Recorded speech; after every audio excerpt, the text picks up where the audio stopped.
Bien, amados, vamos a abrir en 2 Timoteo 3.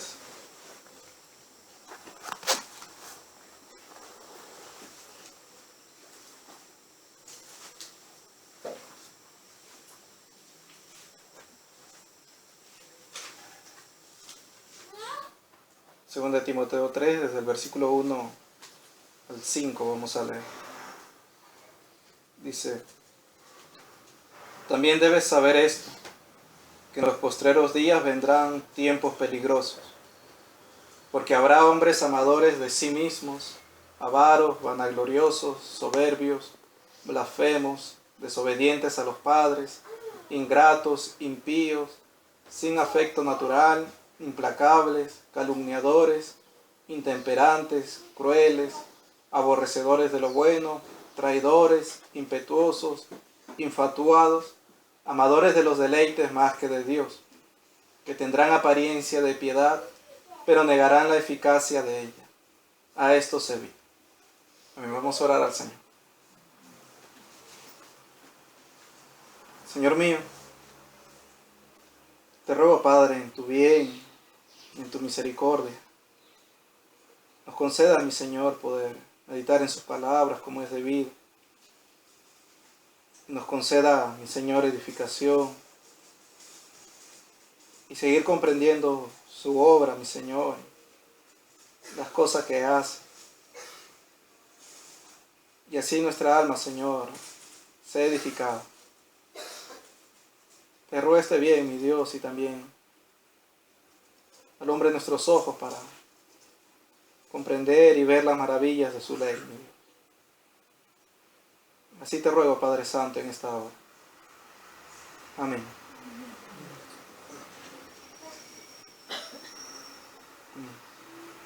Vamos a estar meditando, amados, en esta escritura de Timoteo, pero antes quiero que leamos en Deuteronomio 32 también.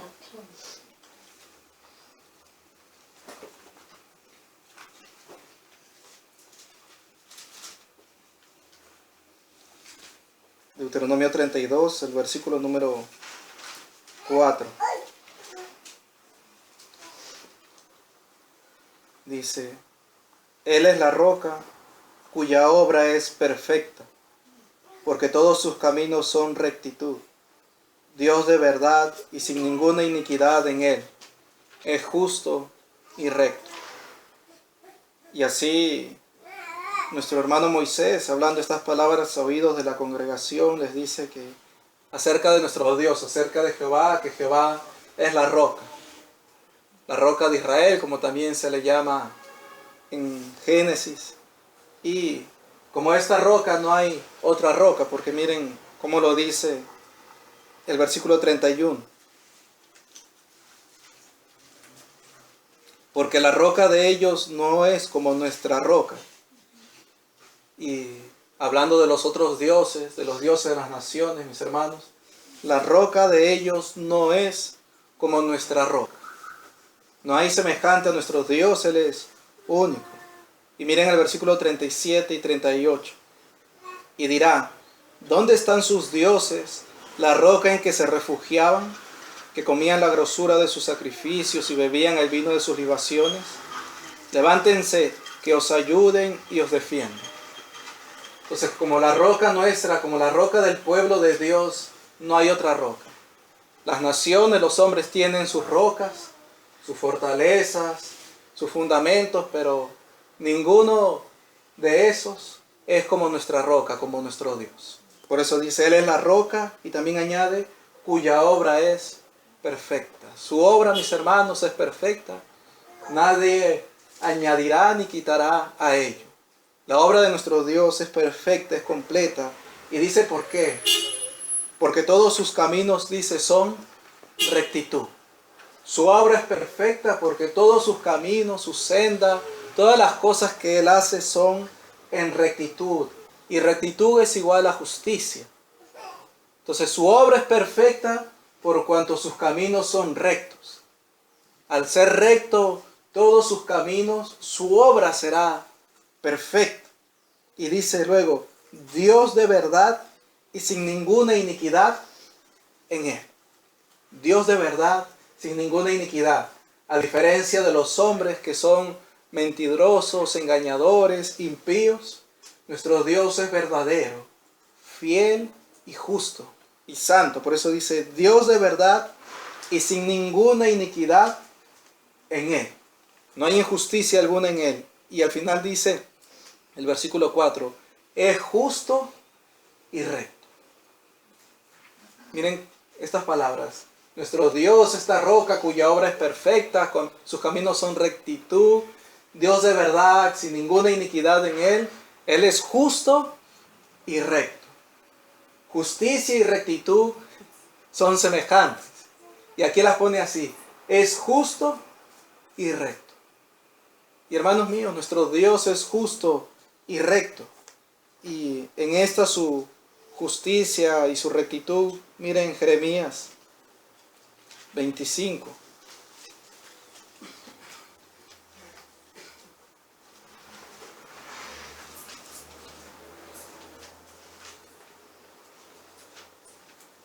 Jeremías 25, versículo 31, lo que dice acerca de nuestro Dios. Llegará el estruendo hasta el fin de la tierra, porque Jehová tiene juicio contra las naciones. Él es el juez de toda carne. Entregará a los impíos a espada, dice Jehová.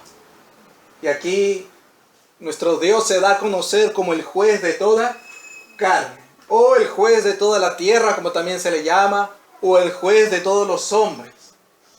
Nuestro Dios es el juez de toda carne. Miren mis hermanos, Él hace justicia y juicio, Él es justo y recto, y Él es el juez de toda carne.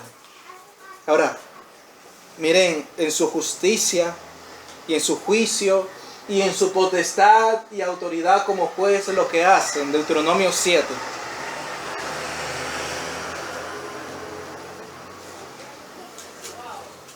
Él no ha necesitado que alguien le enseñe el camino de justicia, de la rectitud. No. No ha necesitado estudiar como algunos jueces, derecho, abogacía o algún tipo de ley terrenal. No. Él es juez de toda la tierra. Él en sí es justo y recto. Y miren su justicia y su rectitud. Deuteronomio 7, el versículo 9 y 10 dice: Conoce pues que Jehová tu Dios es Dios, Dios fiel, que guarda el pacto y la misericordia a los que le aman y guardan sus mandamientos hasta 1000 generaciones, y que da el pago en persona al que le aborrece, destruyéndolo, y no se demora con el que le odia, en persona le dará el pago. Y habla de dos grupos, por llamarlo así. Unos son los que le aman y otros son los que le aborrecen. Para con los que le aman y guardan sus mandamientos, Él es fiel. Guarda para con ellos el pacto y la misericordia hasta 1000 generaciones. Su gracia y su amor es para con ellos. Sin embargo, el versículo 10 dice: y que da el pago en persona al que le aborrece. ¿Quién es el que le aborrece? Aborrecer lo contrario a amar. Y si el que le ama es el que guarda sus mandamientos, el que le aborrece no los guarda. Y con esto concuerdan las palabras de nuestro Señor Jesucristo, que dijo: si me amáis, guardad mis mandamientos. El que no le ama no guarda sus mandamientos. Y Dios, en su fidelidad y en su justicia para con los que le aman, es fiel, guarda el pacto y la misericordia para con ellos.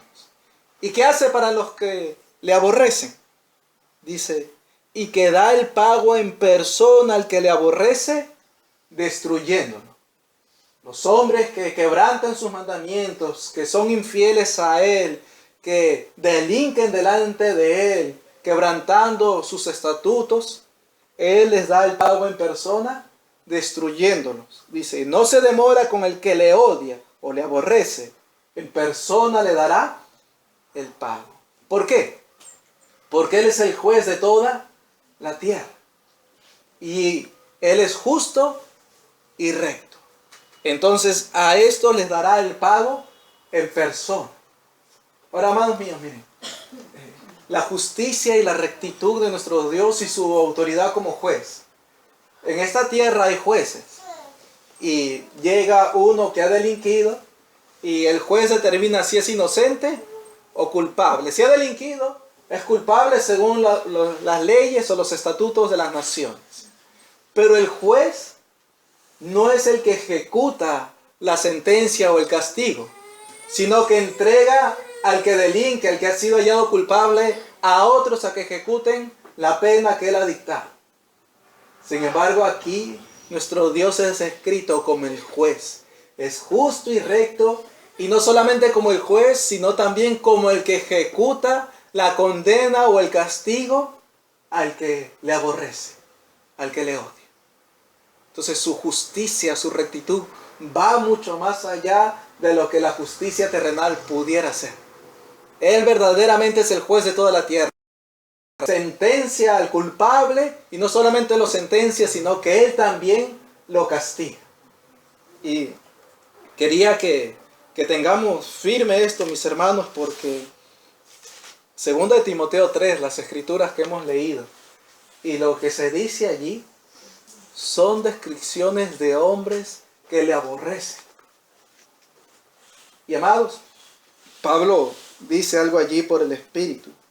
Miren, el versículo 1. También debes saber esto, que en los postreros días vendrán tiempos peligrosos. En los postreros días. Y él hablando, aunque ya la Escritura testificaba de que en los días de los apóstoles, de nuestros hermanos, eran los postreros días, aún Pablo por el Espíritu habla de algo que va a venir. En los postreros días, dice, vendrán tiempos peligrosos. Algo que está por venir, aún le llamaba así. Y conforme el Señor conceda, vamos a ver cada una de estas descripciones que se hacen. Pero amados, tenemos que decir que estamos en esos postreros días, como vamos a ver. Y el juicio que nuestro Dios ha levantado en estos días es justo. Porque como vamos a ver, los hombres le aborrecen y le odian. ¿Por qué tanta mortandad, tanto juicio? No solamente con esta pestilencia, sino el Señor matando hombres de una u otra manera en juicio, en condenación, destruyéndolos así. ¿Por qué tanto? Es que los hombres le aborrecen y le odian. Y Él es el juez de toda carne. Y es justo que Él les dé el pago en persona destruyéndolos. No debemos ver esto como, ay, qué pena a los hombres, sino qué santo y justo y glorioso es nuestro Dios, porque los hombres se han rebelado contra Él. ¿Y acaso el que hizo el ojo no verá? ¿El que hizo el oído no oirá? ¿El Señor no sabe lo que han hecho acaso? Claro que sí, por lo cual los está azotando con su ira y su furor así.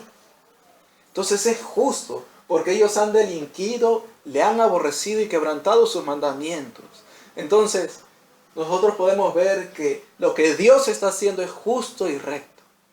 Y vamos a leerlo y vamos a meditarlo, como cada cosa que se describe aquí, ciertamente se cumple aún en nuestros días. Por lo cual el juicio de Dios en nuestros días es justo. Es justo nuestro Dios y recto. Ahora, el versículo 1 dice, también debes saber esto, que en los postreros días vendrán tiempos peligrosos. A eso que va a venir en los postreros días le llama tiempos peligrosos. Y quiero que veamos en Mateo 8.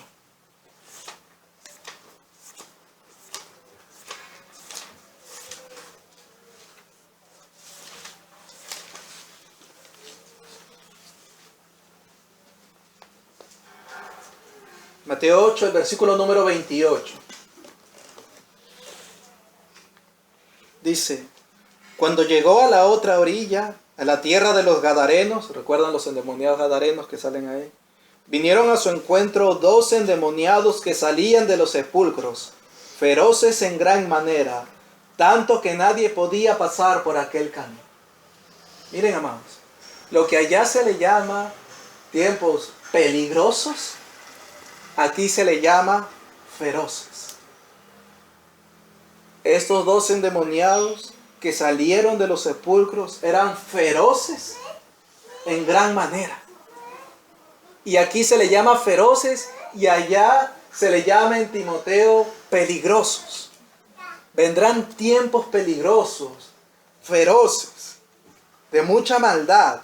Y para entender un poquito más, quiero que vayamos a Marcos 5, al otro pasaje en el Evangelio de Marcos acerca de los endemoniados. Porque se le dice que eran feroces en gran manera. ¿Y en qué consistía esa ferocidad? Esa violencia. Miren, Marcos 5, del 1 al 5 dice: vinieron al otro lado del mar, a la región de los Gadarenos. Y cuando salió él de la barca, enseguida vino a su encuentro de los sepulcros un hombre con un espíritu inmundo, que tenía su morada en los sepulcros. Estaba inmundo, porque en los sepulcros no se podía morar. Y este tenía su morada allí. Y nadie podía atarle, ni aun con cadenas, porque muchas veces había sido atado con grillos y cadenas, mas las cadenas habían sido hechas pedazos por él y desmenuzados los grillos, y nadie le podía dominar. ¿Qué significa esto? Falta de dominio propio, violencia, pero de un hombre en su carne. Claro, por obra de los demonios. Pero no debemos olvidar lo que dice Efesios acerca de quién opera en los hijos de desobediencia. El diablo, conforme a Efesios 2. Y aquí estos demonios operando en este hombre del cual habla Marcos, y era violento. Y también un hombre sin dominio. Nadie podía dominar. Y siempre de día y de noche andaba dando voces en los montes y en los sepulcros e hiriéndose con piedras. El Señor lo liberta. Y miren lo que dice el versículo número 15. Vienen a Jesús los moradores de aquel lugar y ven al que había sido atormentado del demonio y que había tenido la legión sentado. Miren, sentado. A diferencia de cómo estaba antes, nadie lo podía dominar. Sentado, vestido. Porque Lucas dice que estaba desnudo. Hermanos míos, la falta de pudor, falta de dominio, inmundicia, falta de pudor y en su juicio cabal, es decir, sobre en él, por la obra de Dios. Entonces, vendrán tiempos peligrosos, porque habrá hombres, mis hermanos, sin dominio propio. Habrá hombres, mis hermanos, guiados por sus deseos y pasiones conforme al espíritu que opera en ellos. Vendrá tiempo donde habrá hombres sin pudor, sin decoro, sin dominio, sin sobriedad. Y estas cosas que se describen acerca de estos endemoniados como feroces, son las que también, mis hermanos, se ven en estos hombres de los cuales habla el Espíritu por medio de nuestro hermano Pablo. Y vayamos allá. Volvamos allá a Timoteo.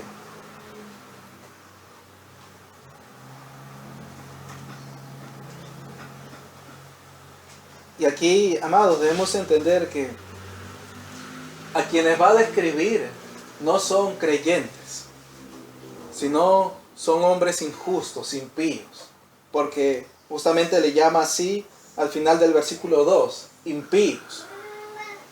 Y al final en el versículo 5 dice que tendrán apariencia de piedad, pero negarán la eficacia de ella.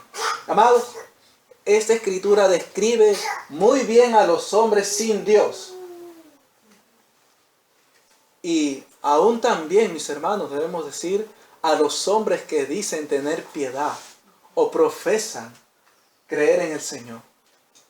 Pero como vamos a ver, si tienen estas cosas, si viven en esas cosas, no son de Dios. Tienen apariencia de piedad, pero niegan la eficacia de ella. Finalmente son incrédulos también. Entonces, tanto impíos como los que dicen ser creyentes, pero viven en impiedad, están aquí, claramente. Las obras que describe aquí, mis hermanos, son de maldad, son de injusticia. Y debo decirles que meditando en cada una de ellas, se pueden decir muchas cosas, mis hermanos.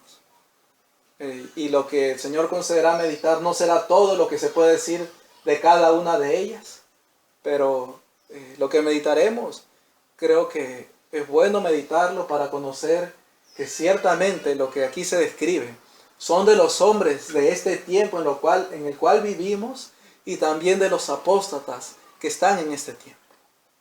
Y miren lo que dice. Primeramente empieza en el versículo 2, dice, porque habrá hombres amadores de sí mismos. Miren cómo empieza con esta descripción, hombres amadores de sí mismos. Marcos 8.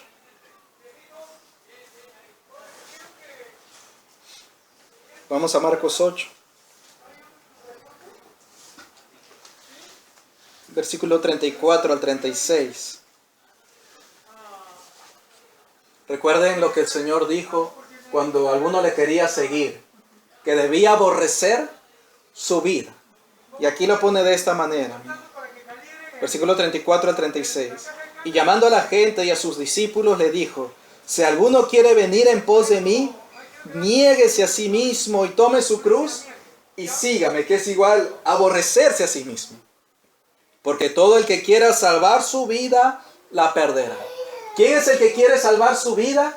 Aquel que no se niega a sí mismo, o aquel que no se aborrece a sí mismo. Y todo el que pierde su vida por causa de mí, del evangelio, la salvará. Porque, ¿qué aprovechará al hombre si ganare todo el mundo y perdiere su alma? ¿Quién es aquel que no se aborrece a sí mismo? Aquel que ama su vida, el que la quiere salvar, el que quiere ganar todo el mundo. O el que no se niega a sí mismo. Y 2 Timoteo 2. Recuerden, los hombres serán amadores de sí mismos. Es decir, no se aborrecerán. Que es también no negarse a sí mismo. ¿Y qué significa no negarse a uno mismo? 2 Timoteo 2, versículo 13. Dice, si fuéramos infieles, Él permanece fiel. Él no puede negarse a sí mismo. Dios no se niega a sí mismo. Él es fiel. Él es fiel a sí mismo, a las cosas que Él ha dicho. Es decir, Él no se niega a sí mismo. Entonces, hermanos míos, cuando nuestro hermano, el Espíritu, dice que habrá hombres amadores de sí mismos, es que serán hombres incrédulos que no siguen al Señor, que se aman a sí mismos, es decir, que son fieles a sí mismos, que viven para sí. Recuerden lo que dijo Pablo, ya no vivo yo, mas vive Cristo en mí. Viven para sí mismos, son fieles a sí mismos, a sus deseos, a sus pasiones, a sus intenciones de su corazón, son fieles a sus pensamientos, se aman a sí mismos y quieren poner por obra, son fieles a sí mismos a lo que ellos quieren. Esos son hombres que son amadores de sí mismos. Miren, Hechos 17.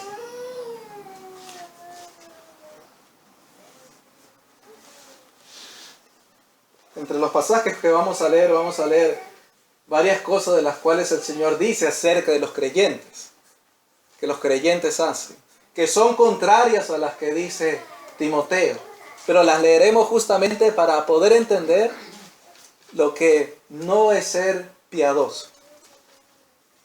Hechos 17, miren, versículo número 26 y 27 dice, y de una sangre ha hecho todo el linaje de los hombres para que habiten sobre toda la faz de la tierra, y les ha prefijado el orden de los tiempos y los límites de su habitación. ¿Para qué?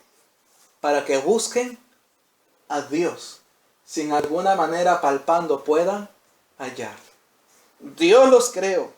Les ha prefijado el orden de los tiempos, los límites de su habitación. ¿Para qué? Para que busquen a Dios. Entonces, ¿qué hacen los hombres? ¿Buscan a Dios?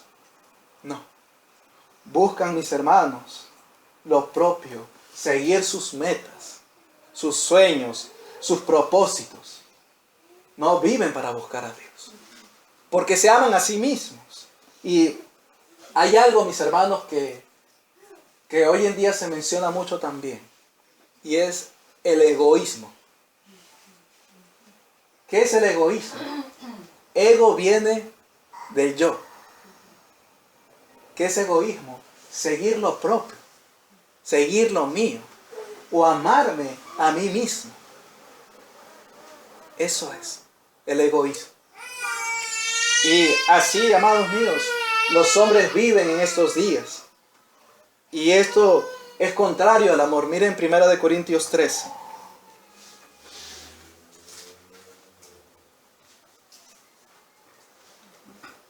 1 Corintios 13, versículo 5. Hablando del amor que el Señor ha derramado en los corazones de los creyentes, dice: no hace nada indebido, no busca lo suyo. Al amarme a mí mismo, voy a buscar lo mío. Los hombres se aman a sí mismos, buscan lo suyo, es decir, no aman. Aunque ellos digan que aman, no conocen a Dios, no se han negado a sí mismos para seguir a Dios, entonces están buscando lo suyo. Se aman a sí mismos. ¿Y qué es no buscar lo propio? Filipenses 2, versículo 21.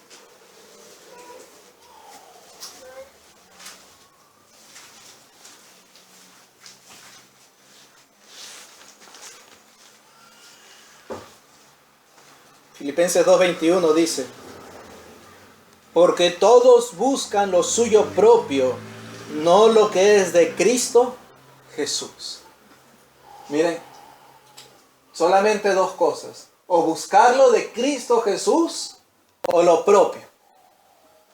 El que busca lo de Cristo Jesús se ha aborrecido a sí mismo y se ha negado a sí mismo para ir en pos de Él. Ese buscará lo que es de Cristo Jesús, los creyentes.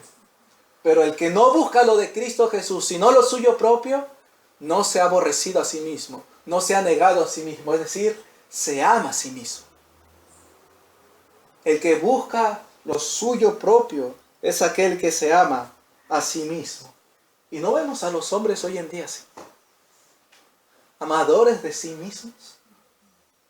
Recuerden lo que Satanás le dijo al Señor: piel por piel. Todo lo que el hombre tiene dará por su vida. Todo lo que el hombre tiene dará por amor de sí mismo, por su vida. Los hombres se aman tanto a sí mismos que no quieren buscar a Dios y negarse a ellos mismos.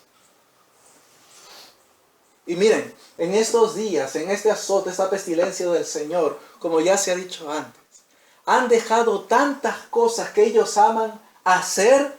¿Por qué? Porque ellos temen morir, es decir, se aman a sí mismos. De cualquier forma quieren conservarse a sí mismos, no quieren pasar dolor ni quebranto. Entonces son capaces de quedarse en casa, guardar todas las restricciones y todos los requerimientos que han dicho. ¿Por qué? Porque se aman a sí mismos. Son capaces de eso. Aunque hablaremos en otro momento del afecto natural, son capaces de ni siquiera saludarse el uno al otro por temor a contagiarse y a morir. Porque se aman a sí mismos. Todo lo que tienen darán por su vida. Entonces el que no se ha aborrecido y no se ha negado a sí mismo, es capaz de eso. Y por eso todos los que dicen ser creyentes y no se han negado para seguir al Señor, no se han aborrecido para seguir al Señor, cuando en un momento se les demande su vida,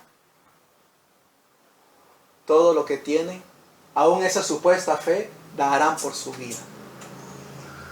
serán capaces de negar al Señor porque no se han aborrecido, sino que se aman a sí mismos. Y es glorioso, mis hermanos, porque esto también leía en Esther, nuestro hermano Mardoqueo. Uno que se aborreció a sí mismo, se negó a sí mismo. Miren, vayamos a Esther.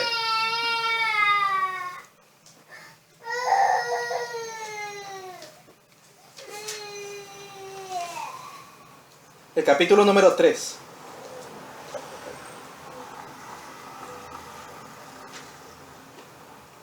Versículo 1 y 2 dice,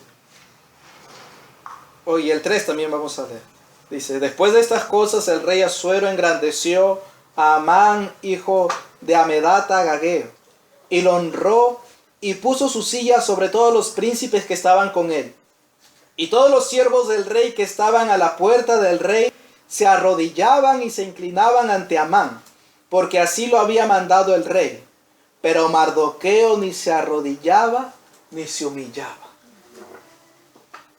Pero el rey lo había mandado.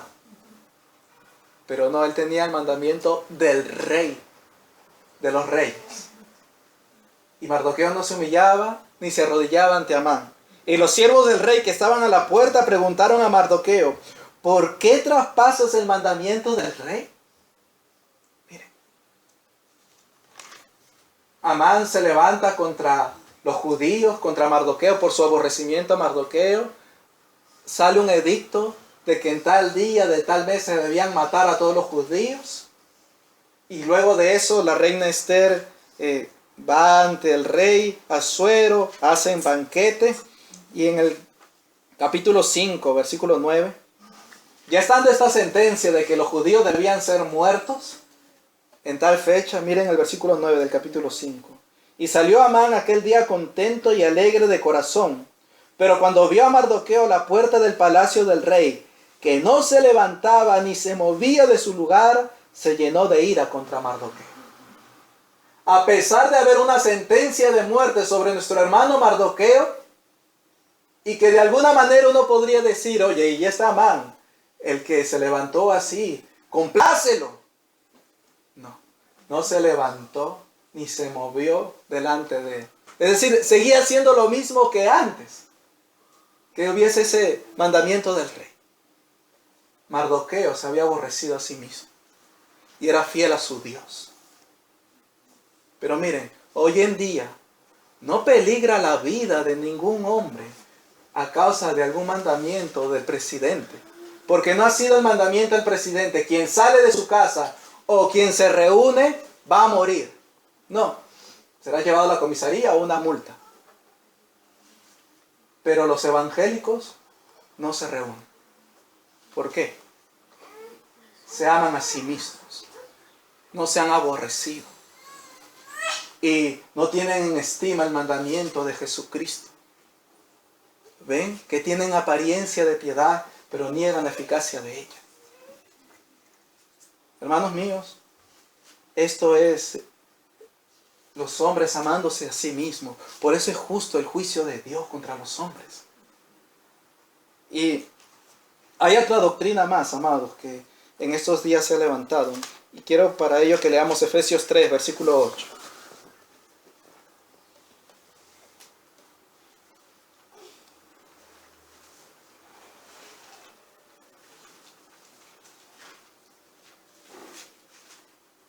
Efesios 3, versículo 8 dice, a mí, que soy menos que el más pequeño de todos los santos, me fue dada esta gracia de anunciar entre los gentiles el evangelio de las inescrutables riquezas de Cristo.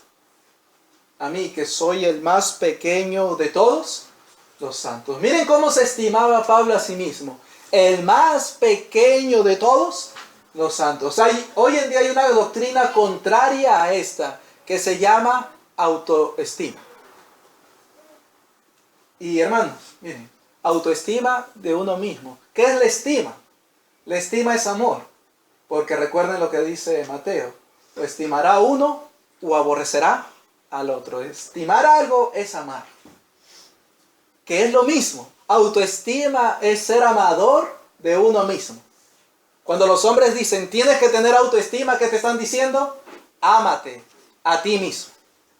Y, amados, ellos tienen sus frases de autoestima. Algunas de ellas las he apuntado. Ellos dicen, ¿no? Para que tú tengas una alta autoestima, tienes que decirte a ti mismo que eres especial, que eres único. Confía en ti mismo, acéptate, quiérete, ámate. Miren las palabras que usan. Amadores de sí mismos. Enseñan a los hombres a amarse a sí mismos. Miren lo que dicen también. El éxito más grande de todos es la aceptación de uno mismo. O sea, tu mayor éxito es que te aceptes a ti mismo. Y también ellos dicen, no dejes que nadie te pisotee. Ámate a ti mismo. No dejes que nadie te trate así. Miren, amados míos, la piedad. El más pequeño de todos, los santos. Pero hoy en día los hombres son amadores de sí mismos. No se aborrecen, no se niegan. Se aman a sí mismos. Por ello, el justo Dios que está castigando a los hombres porque son amadores de sí mismos. Volvamos a Timoteo. Como les digo, podríamos decir muchas cosas más, pero vamos a ir avanzando. Versículo 2 nuevamente dice: habrá hombres amadores de sí mismos, avaros. Y aquí, mis hermanos, ser avaro es alguien que ama el dinero. Y la avaricia, dice la Escritura, es idolatría. Miren cómo el Señor pone las dos cosas primero. Amador de sí mismo, es decir, idólatra, amarse uno mismo, y luego pone el amor al dinero, que también es idolatría. Y, amados, el que ama el dinero no ama a Dios. Mateo, miren, capítulo 6.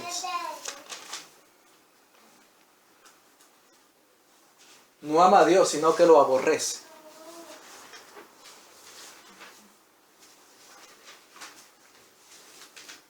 Mateo 6, versículo 24 dice: ninguno puede servir a dos señores, porque aborrecerá al uno y amará al otro, o estimará al uno y menospreciará al otro.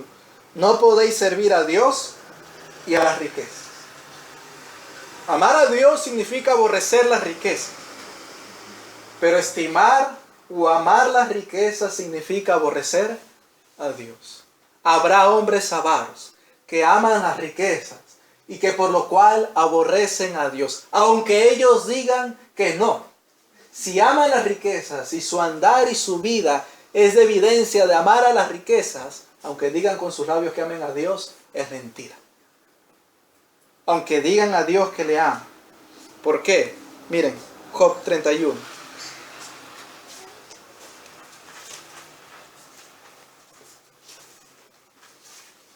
El que ama el dinero aborrece a Dios. Job, hablando acerca de sí mismo y de su justicia, versículo 24 dice: si puse en el oro mi esperanza y dije al oro, mi confianza eres tú. Él está diciendo que no hacía esto, porque si lo hacía, que le venga tal cosa. Entonces, mis hermanos, los impíos son los que hacen esto, los que dicen al oro que son su esperanza y al oro le dicen, mi confianza eres tú. ¿Ven la diferencia? La piedad enseña a tener esperanza y confianza en Dios. La impiedad sigue a tener esperanza y confianza en el dinero, porque lo aman, pues. Aquellos que aman, eso será su confianza y su esperanza. Miren Proverbios 18.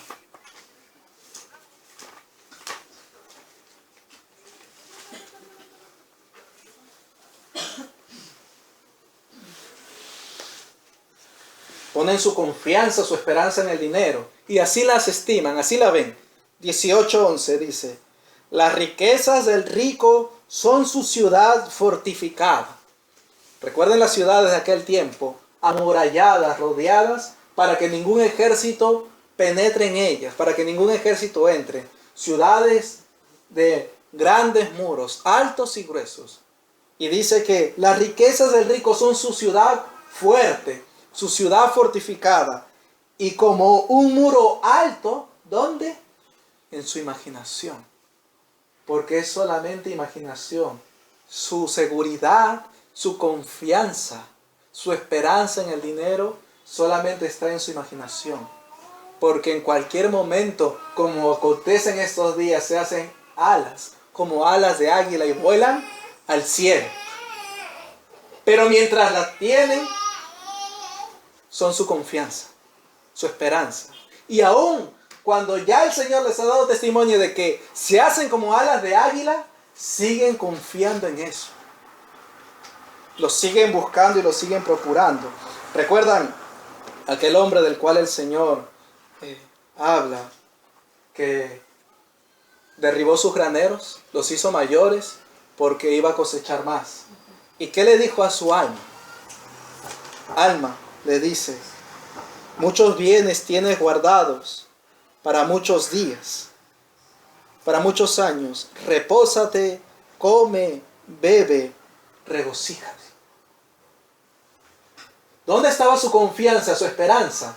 En que tenía dinero guardado o bienes guardados. Ese era su ciudad fortificada, su muro alto. Pero ¿qué le dijo el Señor? Necio. Esta noche vienen a pedirte tu alma. Tu dinero no te va a servir. Las riquezas nos libran en el día de la ira. Pero los hombres aman el dinero, confían en el dinero, ponen su esperanza en el dinero, su confianza en ello. Tienen fe que su dinero les va a quedar allí para muchos años después. Pero el Señor puede traer pobreza o matarlos en ese mismo día. Eso es lo que hace el amor al dinero. El amor al dinero también, amados míos, convierte al hombre en mezquino. Miren, Deuteronomio 15. Hablando acerca del pobre.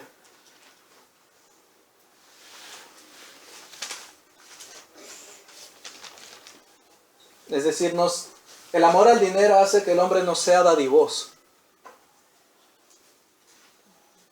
Versículo 11 de Deuteronomio 15 dice, porque no faltarán menesterosos en medio de la tierra, o pobres. Por eso yo te mando diciendo, abrirás tu mano a tu hermano, al pobre y al menesteroso en tu tierra. Liberalmente. Porque habrán pobres. Por eso en el 10 dice, sin falta le darás y no serás de mezquino corazón cuando le des. Es decir, no serás escaso en tu corazón. Pero el amor al dinero, por querer tener y no perder, hace que el corazón sea mezquino, no da. Porque se ama el dinero. Y si no, pero es que sí. Y si doy, me voy a quedar con menos. Cuando la sabiduría del Señor dice, al que reparte, se le dará más. El que da, se le dará más. No tendrá menos, sino que se le dará más. Pero el amor al dinero hace eso en los hombres. Miren Eclesiastés 5.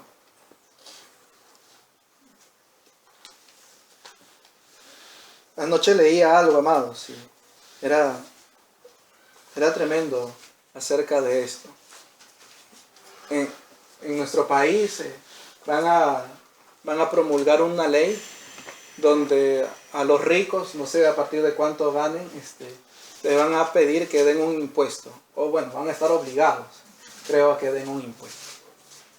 Leía un evangélico que estaba molesto porque iban a hacer esto, de que van a promulgar una ley para quitarle dinero a las personas que han trabajado para tener ese dinero.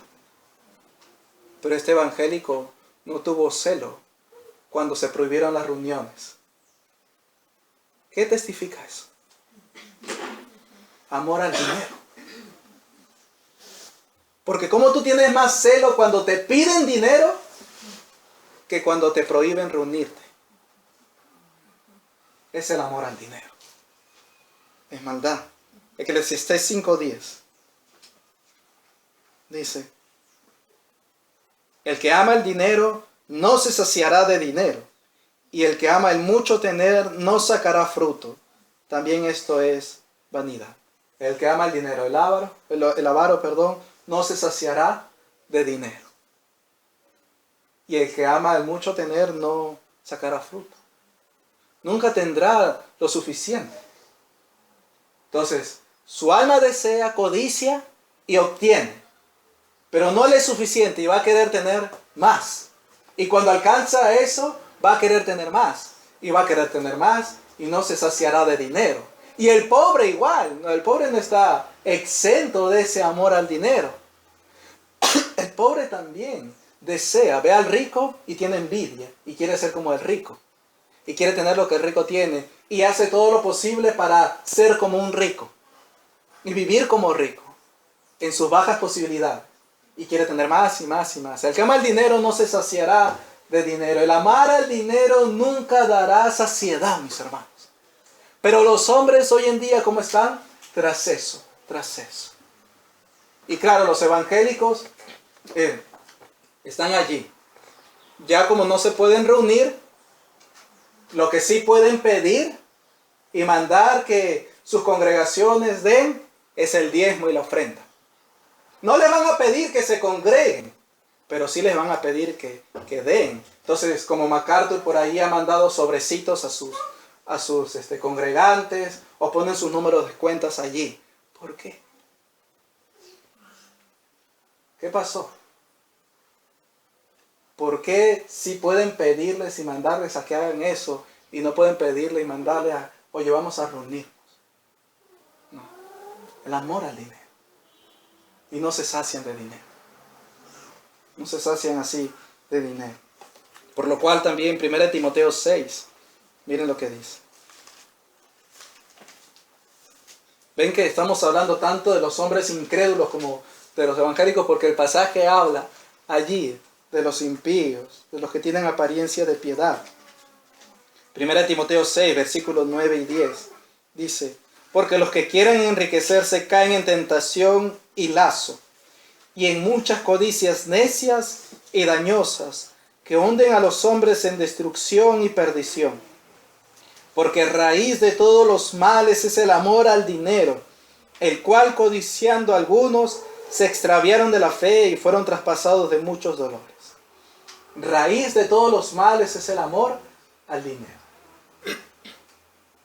Como dicen los hombres, con el dinero puedes conseguir todo. El dinero sirve para todo. Entonces, no es que si no tienes dinero no vas a poder comer. Si no trabajas no vas a poder comer. Pero es que ellos no piensan en comer lo necesario, ellos piensan en sus deleites.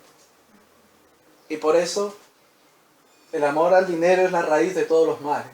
Porque tienes dinero y puedes tener delante de ti, consiguiendo con tu dinero toda clase de deleite y de placer vano y pasajero e inmundo. Raíz de todos los males es el amor al dinero. Entonces tienen dinero, tienen su confianza allí, su esperanza allí, son idólatras, aborrecen al Señor y creen que su dinero les sirve para obtener todo. Y lo obtienen con su dinero, pero son deleites pecaminosos y pasajeros, raíz de todos los males. Todo lo que ellos pueden conseguir lo tienen con su dinero. Lucas 12.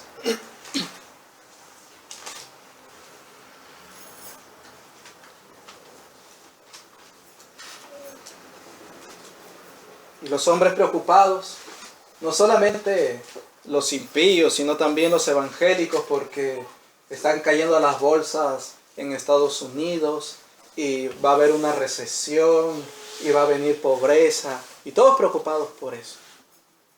Lucas 12, miren versículo 22 en adelante lo que dice. Por tanto os digo, no os afanéis por vuestra vida, qué comeréis, ni por el cuerpo, qué vestiréis. No se deben afanar por eso.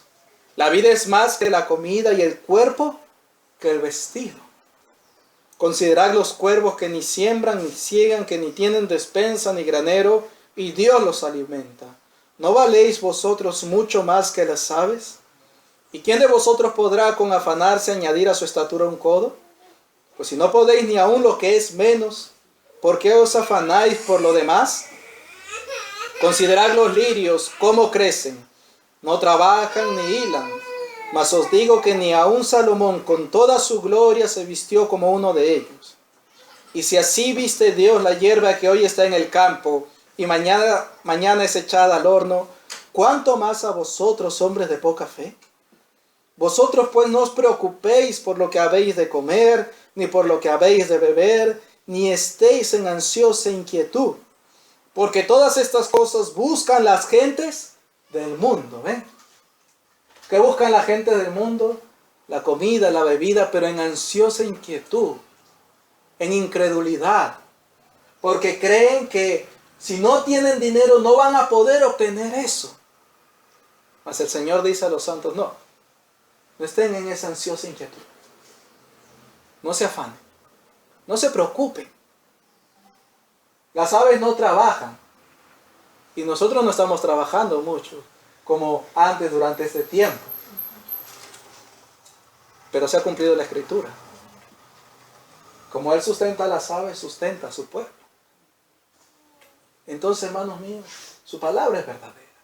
Pero los hombres que aman el dinero y van tras el dinero, no.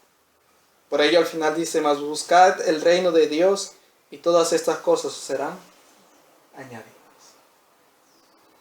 Busquen el reino de Dios. Y uno podría pensar, oye, pero si hay hombres que están encerrados en su casa por amor a sí mismos. Pero entonces los que sí salen de sus casas y trabajan, ¿no se aman a sí mismos? No. Se siguen amando a sí mismos. Porque no se pueden ver sin dinero. No se pueden ver sin dinero. Y muchos no es porque en verdad requieran o necesiten. No, es que no pueden verse sin dinero. Entonces, mis hermanos, miren estas cosas. Cómo el Señor habla de los hombres y ciertamente podemos ver claramente que en nuestros tiempos hay hombres amadores de sí mismos, avaros también, como dice el Espíritu. Y añade también otra más en 2 Timoteo 2, versículo 2.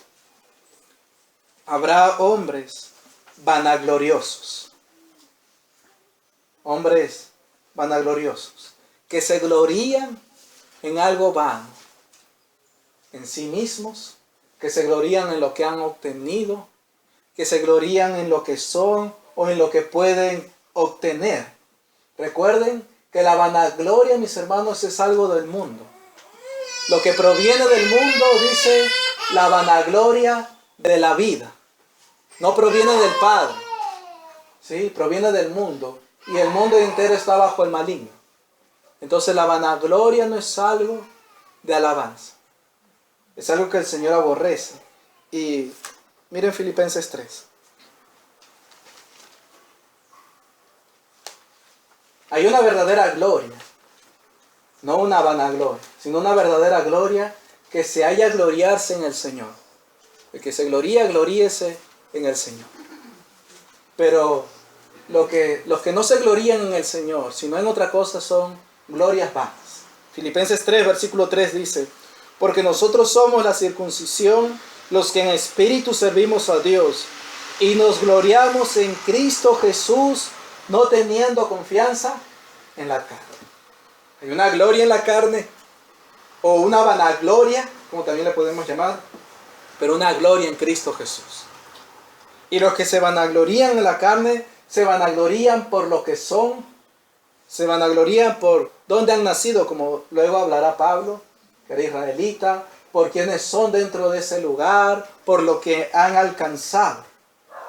Y ustedes han escuchado, mis hermanos, esa frase que los hombres dicen para su vanagloria, yo mismo soy. Luego hablaremos de la soberbia, pero está en la vanagloria, yo mismo soy. Pero ¿quién es el que dice, ve que yo mismo soy y no hay otro?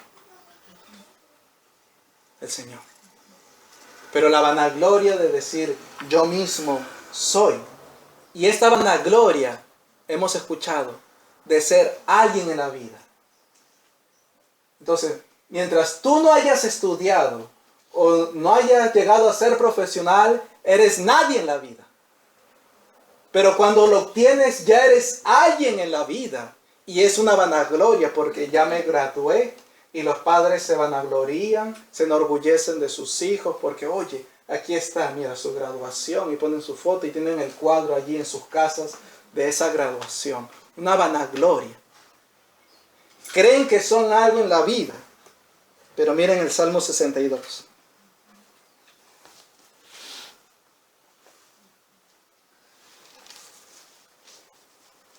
Versículo número 9 dice: Por cierto, vanidad son los hijos de los hombres, mentira los hijos de varón. Pesándolos a todos igualmente en la balanza, serán menos que nada. Pongamos en la balanza abogados, doctores, enfermeros, ingenieros, arquitectos y cualquier otro. Los que tienen sus falsas ciencias también, a todos pongamos en la balanza. Oye, para los hombres, esos hombres son dignos de alabanza y de gloria. Y ellos se enorgullecen, se vanaglorían de lo que son. Pero los ponemos a todos en la balanza, ¿y qué llegan a ser? Para nuestro Dios, menos que nada. Menos que nada. Ya la nada en sí no tiene valor, ni peso. Pero ellos son menos que nada. No son de estima para nuestro Dios, porque es una vanagloria. Por eso los hombres amados cometen el mismo pecado de Babel. Génesis 11.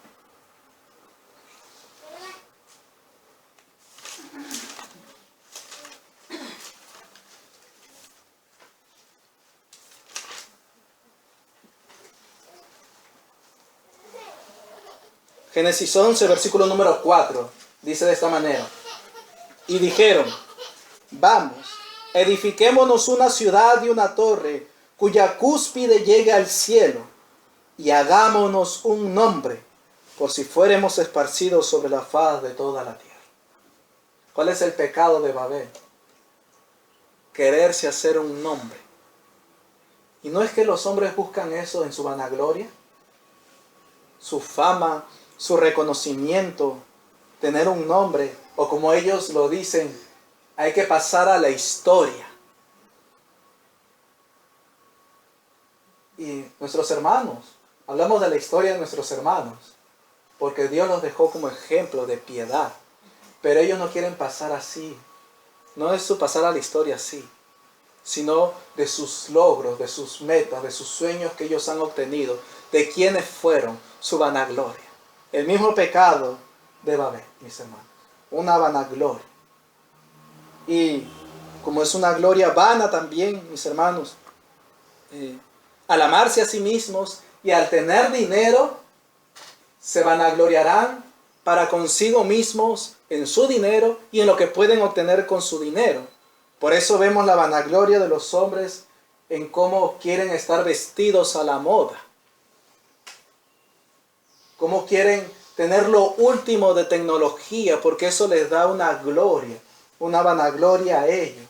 Cómo quieren ir a los mejores restaurantes de comida, a los mejores lugares turísticos y tomarse fotos en todas estas cosas, porque les da una gloria que es vana. Y es lo que vemos en nuestros días. Y hay otra vanagloria también que está en Filipenses 3. Versículo 19. Hablando de los enemigos de la cruz de Cristo, dice de esta manera. Dice, el fin de los cuales será perdición, cuyo Dios es el vientre y cuya gloria es su vergüenza, que solo piensan en lo terrenal. Cuya gloria es su vergüenza. Es decir, se glorían en su vergüenza, en lo que es vergonzoso, en lo que les debería avergonzar. ¿Qué es lo que avergüenza? El pecado. pero esa es su gloria. Y como dice también la Escritura, espuman su propia vergüenza. Se glorían de lo malo que hacen, de sus maldades. Y los evangélicos también se vanaglorían en todo lo que hacen. Quieren ser reconocidos y obtener fama. Pero es una vanagloria. Entonces, nuevamente, amados, la pregunta: ¿es justo que los hombres estén siendo castigados así por nuestro Dios? Completamente. Si se aman a sí mismos, son avaros, son vanagloriosos. Claro que sí. Aún más, volvamos a Timoteo. Dice: habrá hombres amadores de sí mismos, avaros, vanagloriosos, y añade, soberbios. Los hombres son soberbios.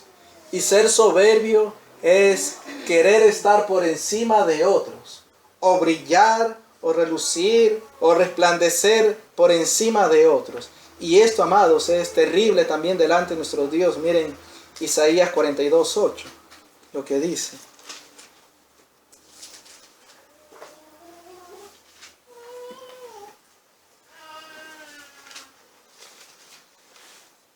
Isaías 42:8 dice de esta manera: yo Jehová, este es mi nombre, y a otro no daré mi gloria ni mi alabanza a esculturas.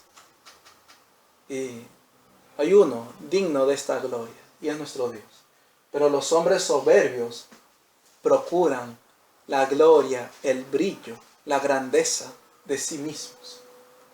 Y así, pecando contra nuestro Dios, y en su soberbia y en lo que en su vanagloria creen que han alcanzado y son, menosprecian a los que están por debajo de ellos.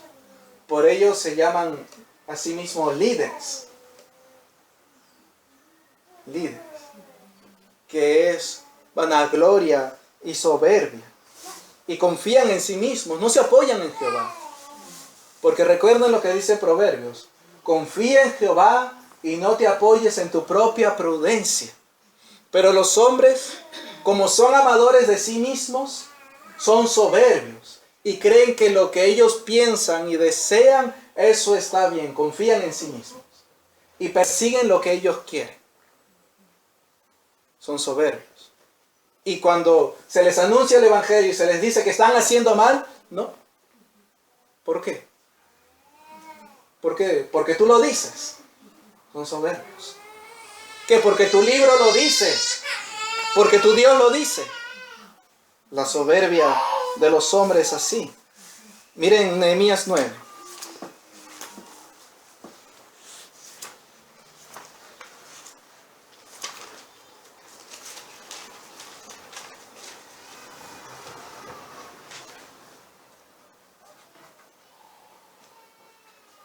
La soberbia también aquí, versículo 29. Dice: les amonestaste a que se volviesen a tu ley, mas ellos se llenaron de soberbia y no oyeron tus mandamientos, sino que pecaron contra tus juicios, los cuales si el hombre hiciere, en ellos vivirá. Se rebelaron, endurecieron su cerviz y no escucharon. Miren, la soberbia. ¿En qué consiste? En no escuchar ni guardar los mandamientos de Dios. Sino, por eso dice, que se apoyan en su propia prudencia. En sí mismos son prudentes, entonces siguen sus mandamientos, son soberbios. No se apoyan en Jehová, como las naciones, mis hermanos, en estos días. Miren Daniel 4.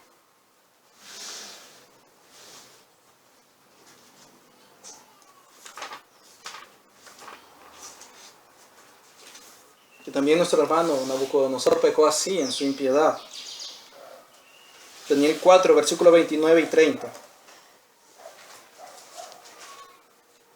Al cabo de 12 meses, paseando en el palacio real de Babilonia, habló el rey y dijo: ¿no es esta la gran Babilonia que yo edifiqué para casa real con la fuerza de mi poder y para gloria de mi majestad? La soberbia. Yo lo obtuve por mí mismo.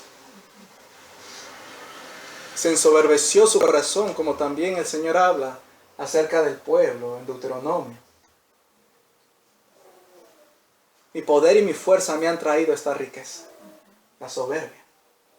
Y las naciones son orgullosas, son soberbias de sí mismas. El Perú es un país soberbio de su comida. Perú es un país soberbio de sus lugares turísticos, el mayor de ellos Machu Picchu, un templo a ídolos, pero se enorgullecen de eso. Recuerden que soberbia, orgullo, enorgullecerse es lo mismo. Y, amados, así son todas las naciones. Son soberbias de lo que tienen, de lo que han logrado, de lo que son. ¿No es justo Dios que castiga a las naciones? Miren, hay una frase y hay una canción en este país que dice: tengo el orgullo de ser peruano. Es soberbia. Es soberbia. Un país lleno de idolatría y de maldad. Tengo el orgullo de ser peruano. Pero estos días lo cantan y lo pasan allí a las 8 de la noche. Así. Se enorgullecen de eso. Y el Señor ha azotado con esta pestilencia. Y los gobernantes, muchos de ellos están así, soberbios, diciendo: sí, hemos tomado las mejores decisiones. Lo que hemos hecho es lo mejor. Son soberbios. No se han humillado ante la mano de Jehová que se está agravando contra ellos. Y los médicos soberbios, mi hermano Eder me contaba en estos días de unos médicos que decían en otro lugar, ellos siempre están acostumbrados a ganar. Así lo decía este médico. Pero ahora tienen que reconocer que han perdido. La soberbia, ¿ven? Porque ellos están acostumbrados a tener la razón y a ganar.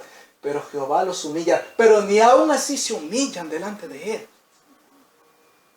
Ellos creen que están perdiendo ante un virus. No. Y miren la soberbia también. Los pacientes que se han recuperado. Un hombre de 90 y tantos años aquí en Perú. Cuando sale del hospital, todos le aplauden, las enfermeras, todos. Porque él luchó, dio lo mejor de sí. Fue fuerte en esta enfermedad. Mentira y engaño.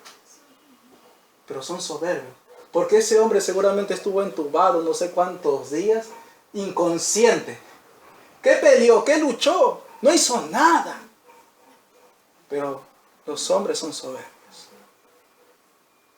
Y los evangélicos, soberbios también de su nación, de su denominación, de su corriente teológica, de todo lo que han inventado. Amados, las naciones, los hombres son soberbios ciertamente.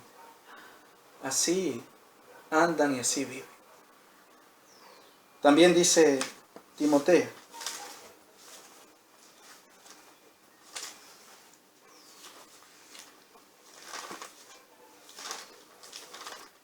habrá hombres blasfemos. Y los hombres son blasfemos. Blasfemar significa maldecir también o decir malas cosas contra alguien. Y ellos hablan blasfemias contra Dios. ¿Recuerdan cómo aquel siervo del rey de Asiria fue y blasfemó contra el Dios de Israel en tiempos del rey Ezequías? Blasfemó. Y el Señor dice: he oído sus palabras que ha hablado contra mí. Blasfemar es hablar contra Dios. Y no tenerlo en la estima y en la honra de la cual Él es digno. Y hoy en día hay blasfemias como estas. Simplemente palabras, pero son blasfemias. Diosito, Jesucito. Son blasfemias. Porque Jehová es Dios grande en toda la tierra. No es pequeño. Para disminuirlo de esa manera. Y miren el Salmo 139 también.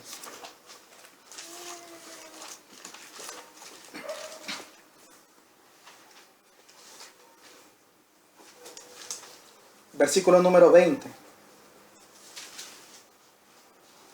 Dice: porque blasfemias dicen ellos contra ti. Tus enemigos toman en vano tu nombre. Blasfemar contra el Señor es tomar en vano su nombre también. Y así hacen los enemigos de Dios. Toman en vano su nombre. También los evangélicos, como los falsos profetas. Jehová ha dicho cuando Jehová no ha dicho. Así dice la Escritura cuando la tuercen. Dios dice así cuando Dios no ha dicho esas cosas. No, Dios ha dicho que debemos hacer esto cuando Dios no lo ha mandado. Toman en vano su nombre. Y también toman en vano el nombre de Dios. Blasfemias dicen contra nuestro Dios cuando toman su nombre o a nuestro Dios para chistes, para películas, para frases o fábulas o para canciones. Hay una canción de los evangélicos que se cantan entre ellos en sus cumpleaños, que es una blasfemia, tomando el nombre glorioso del Mesías así en vano. Dicen, un feliz cumpleaños Cristo te dará. ¿Y dónde dice eso en las Escrituras? Es blasfemia. Esa canción es blasfemia contra el Cristo de Dios. Pero la cantan. Y blasfeman así el glorioso nombre de nuestro Dios. Y hay otras blasfemias más que también profieren, haciéndose a sí mismos dioses. Porque ellos dicen, ¿no?, para animarse el uno al otro, nada es imposible para ti. Es una blasfemia. Porque hay uno solo al cual nada le es imposible, y ese es nuestro Dios. Lo único imposible es lo que no has intentado hacer. Blasfemia. Porque creen que logran así cosas. Y miren también, los hombres son blasfemos cuando se ponen como Dios. Isaías 41.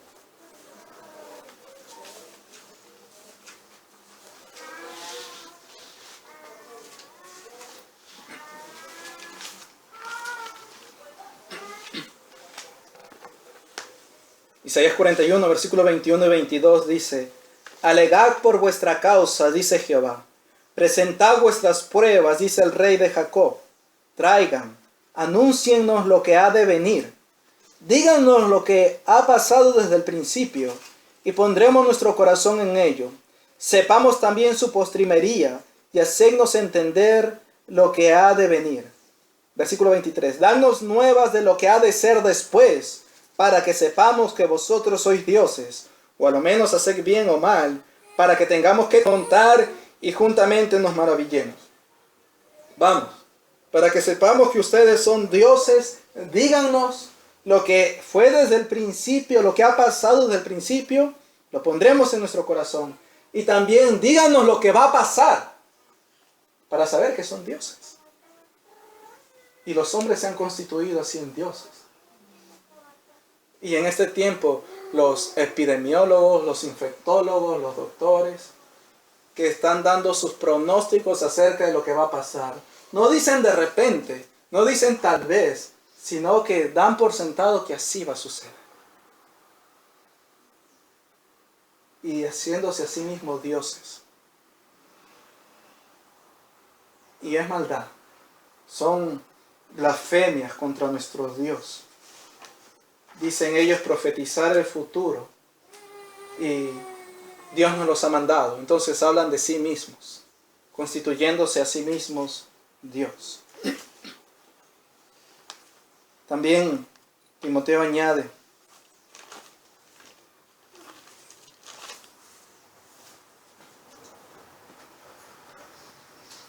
dice, habrá hombres desobedientes a los padres. La Escritura dice, cada uno temerá a su padre y a su madre. Los hijos deben temer a sus padres y a sus madres, es decir, obedecer a su padre y a su madre. Desobedecer es ser rebelde al padre y a la madre. El hijo debe oír la instrucción del padre, el mandamiento de la madre y ponerlo por obra, no rebelarse contra él. Pero, mis hermanos, hombres así, desobedientes a los padres, los niños y los jóvenes, son desobedientes a los padres. Se rebelan contra ellos, no oyen el mandamiento. Quieren hacer su propia voluntad. O el padre, la madre le dice que lo hagan de una manera y lo hacen como ellos quieren. Y también mienten a sus padres para librarse a sí mismos, porque se aman a sí mismos. Les roban, insultan a sus padres, algunos les pegan, los matan. Como dice la Escritura, parricidas, matricidas. Hacen todas estas clases de maldades. Por eso no nos debe parecer extraño que tantos niños mueran bajo el juicio de Dios. Jóvenes el Señor está matando bajo su juicio porque son desobedientes a los padres. Haciendo así el Señor. Es justo completamente. Ahora, a la desobediencia de los hijos hacia sus padres se añade la maldad de los padres hacia sus hijos de no criarlos, que también es lo que vemos en nuestros días. Los padres no quieren criar a sus hijos. Quieren trabajar, pero no criar a sus hijos. Quieren que una niñera los críe, pero ellos no los quieren criar. Y si los tienen, tampoco los crían como el Señor manda, en disciplina y amonestación del Señor. Dejan que los niños hagan su voluntad, que sus hijos hagan lo que quieran, sin corrección, sin disciplina. Y hoy en día, cada vez más, las naciones estipulan esto. Si tú amas a tu hijo, no lo vas a castigar. Cuando la Escritura dice lo contrario. El que ama a su hijo, lo castiga. Es decir, el que lo aborrece, no lo castiga. El amarlo no es dejarlo sin castigo, sino más bien aborrecer. A la maldad de los hijos se añade la maldad de los padres. Y aún hay una maldad más, mis hermanos, que va en aumento en nuestros días. Y tal vez llegue a haber casas donde no hayan hijos desobedientes a los padres. Y no estoy hablando de casas de creyentes, sino de impíos. ¿Saben por qué puede haber casas donde hayan hijos que no desobedezcan a los padres? Porque en esas casas no van a haber hijos. Porque hoy en día prefieren tener un perro o un gato que tener hijos. Es maldad. Prefieren tener 2, 3 perros, pero no, vamos a hacer planificación familiar, un solo hijo. Pero claro, 3 perros sí. Es maldad. Nuevamente, amados, la pregunta. ¿Es justo Dios que da el castigo? Completamente. Porque los hombres hacen todas estas cosas. Luego dice, habrá hombres ingratos también. Sin gratitud. Dios no se ha dejado a sí mismo sin testimonio, haciendo bien, dando lluvias de los cielos, llenando de sustento y de alegría los corazones, dando tiempos fructíferos a los hombres. Pero ¿qué hacen los hombres? Por mi fuerza he obtenido esto. Y habiendo conocido a Dios, no le glorifican como a Dios ni le dan gracias, sino que se envanecen en sus razonamientos. Asimismo se dan gracias. Y es otra frase de vanagloria y soberbia. Gracias a mí que obtuve esto. Y no dan gracias a Dios.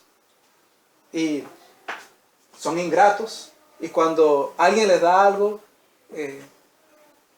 y como ellos son soberbios y creen que se merecen más, bueno, ¿qué? Lo tendré que recibir, pues, ¿no? Ingrato, porque creen que se merecen más.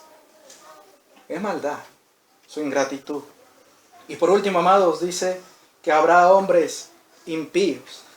Si ya todo lo que dijo, como si todo lo que dijo no fuese impiedad, ¿no? Pero hombres impíos. Miren Proverbios 15.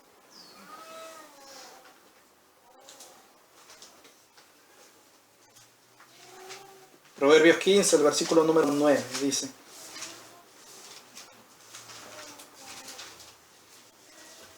Para entender qué es ser impío, o quién es un impío.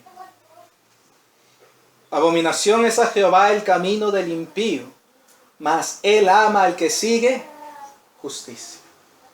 El impío es aquel que no sigue la justicia, por lo cual Jehová no lo ama. Abominación es a Jehová el camino del impío. No solamente el camino del impío, sino el impío, porque ama al que sigue justicia. Aborrece al impío y su camino. ¿Y cómo es el camino del impío? Es un camino injusto. Es decir, no se sigue la justicia. O no son creyentes. Porque ser creyente es seguir la justicia. Los impíos no siguen la justicia. No obran rectamente ni justamente. Son completamente injustos. Miren Deuteronomio 13, para ver una obra de impiedad también.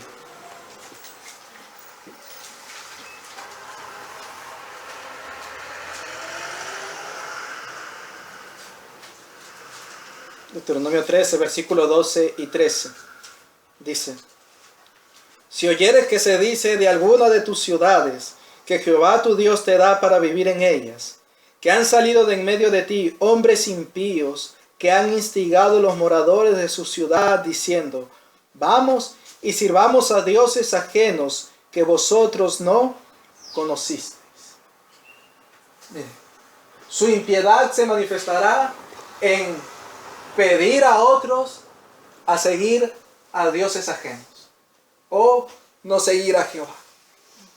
Esa es la impiedad, o una manifestación de impiedad, una injusticia. Y amados míos, ¿no es así que la gente anda hoy en día?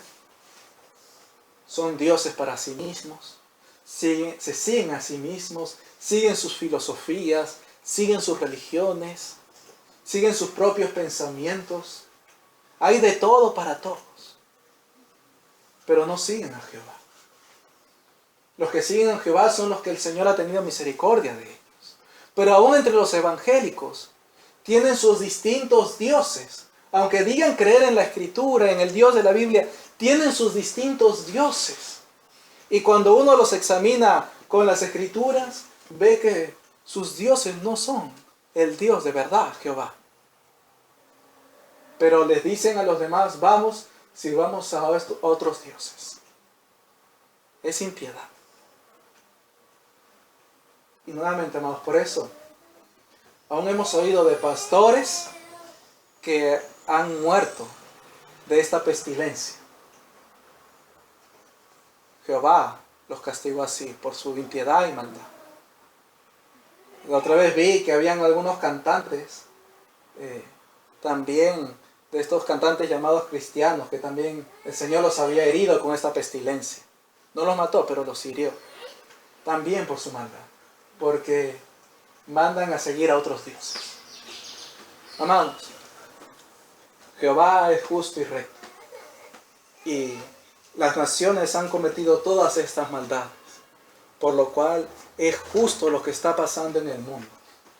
Todo el juicio que Dios está haciendo contra los hombres. Porque los hombres andan así como hemos leído. Y viven así. Y hacen todas estas obras injustas.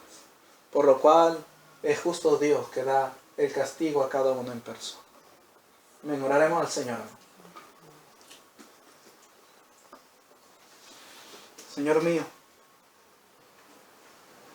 ciertamente mi Dios eres justo. Y juzgas a cada hombre según sus obras.